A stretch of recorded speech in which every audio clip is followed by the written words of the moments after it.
Halo adik-adik sekalian, selamat siang. Pada kesempatan ini, saya akan kembali membagikan video tentang sehat itu penting.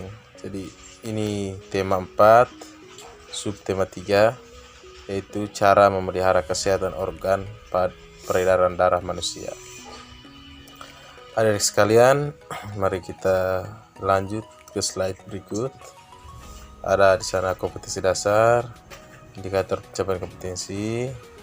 Itu nanti bisa adik-adik baca sendiri ya. Kemudian ada tujuan, adik-adik juga bisa baca sendiri. Kita masuk ke materi. Ya, yang pertama materi bahasa Indonesia yaitu tentang pantun. Pantun adalah jenis puisi lama yang tiap baitnya terdiri atas 4 baris serta memiliki sampiran dan isi. Jadi kita lihat yang berikut ciri-ciri pantun. 1, terdiri dari 4 baris. Yang kedua, setiap baris itu terdiri dari 8 sampai 12 suku kata. Kemudian ada sampiran dan isi. Yang keempat, itu rimanya A B A B.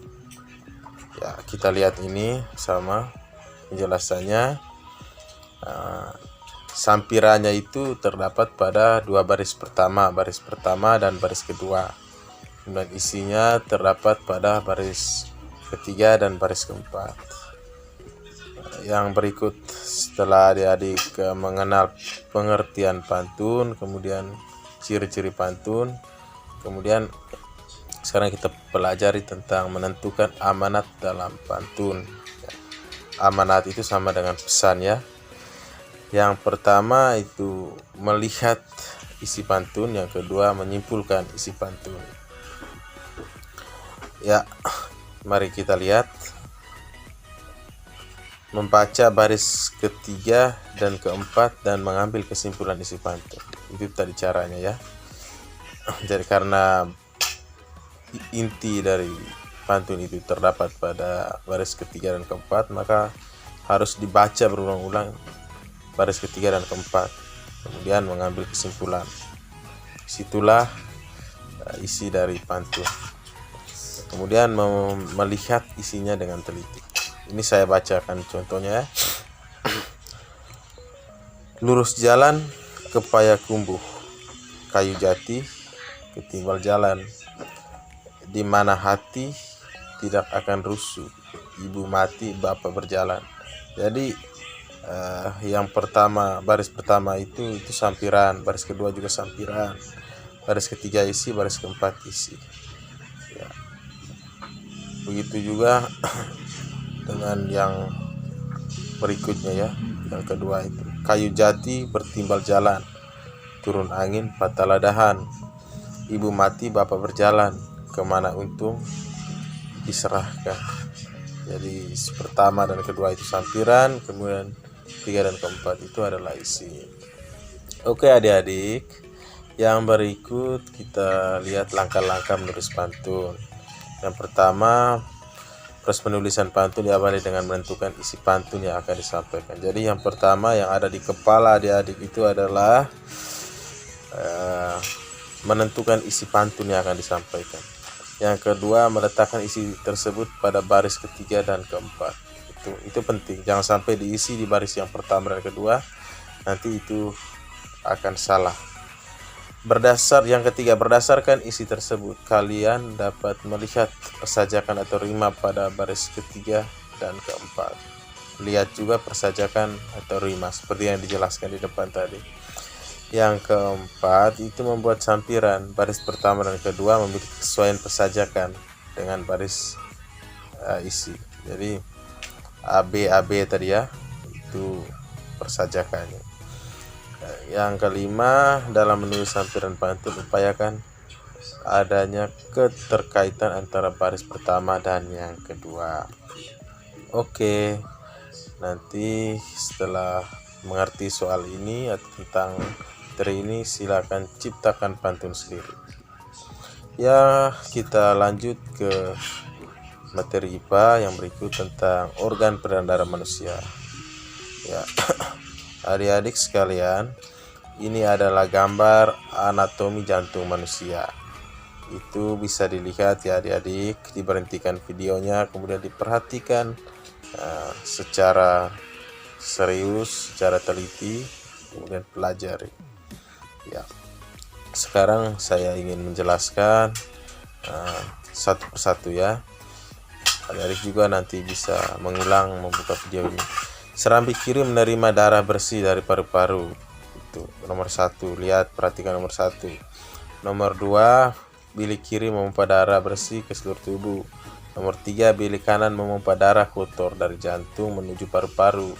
Nomor 4, serambi kanan berfungsi menerima darah kotor dari seluruh tubuh. Nomor 5, arteri pulmonalis membawa darah yang banyak mengandung CO2 ke paru-paru. Kemudian nomor 6, paru-paru menyuplai oksigen ke dalam darah. Kemudian nomor 7, vena pulmonalis mengalirkan darah kayak oksigen atau 2 dari paru-paru menuju jantung. 8, arteri sistemik mengalirkan darah ke seluruh tubuh. 9, kapiler darah pada tubuh manusia. Kemudian yang 10, vena sistemik membawa penuh karbon dioksida atau CO2 ke serambi kanan atau jantung. Oke, adik-adik, setelah kita pelajari anatomi dari peredaran darah manusia, mari kita lihat penyakit yang akan mengganggu organ peredaran darah manusia. Oke, ada pertanyaan di sini. Manusia rentan dengan berbagai macam gangguan pada organ tubuh, diantaranya gangguan pada organ peredaran darah. Apa penyebab gangguan organ peredaran darah manusia dan apa saja jenis gangguan pada organ peredaran darah manusia? Mari kita lihat. Oke, yang pertama itu anemia. Ya, anemia itu ini artinya anemia adalah penyakit akibat kekurangan sel darah merah. Itu intinya. Jadi itu anemia. Yang berikut leukemia. Kemudian leukemia ini adalah penyakit kelebihan sel darah putih. Leukemia ini nama lainnya kanker darah.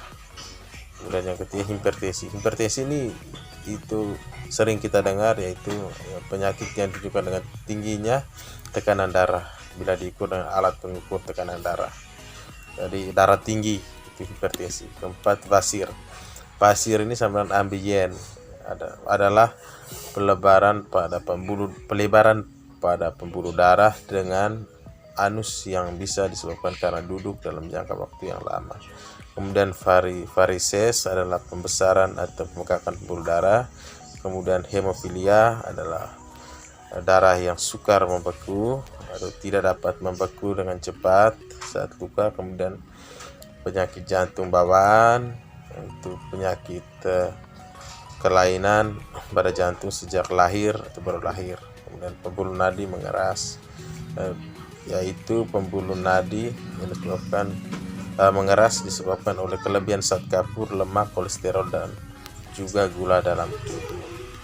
Oke adik-adik, Sekian dulu adik-adik ya, terima kasih.